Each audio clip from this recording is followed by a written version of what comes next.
Hey guys, I've been investing $50 every week into the S&P 500 ETF VOO for 2 years, 2 months, and 3 weeks. By the end of this week, I've achieved a 28.1% return rate. Check out this video for my weekly update.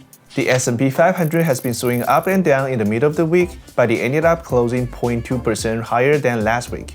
A big shout out to the inflation data that lined up nicely with the market expectations, helping us close August on a high note. That makes it 4 winning months in a row for the S&P 500.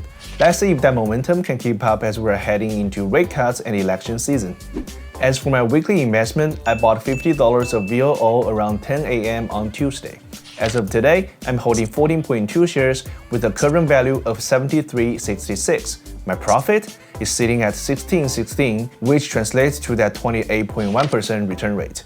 The following chart shows you the overview of my entire investing journey.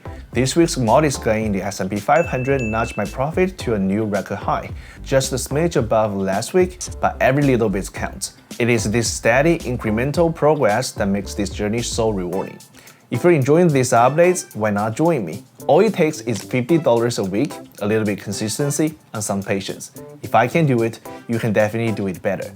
Hit that like button and subscribe. I'll catch you next time.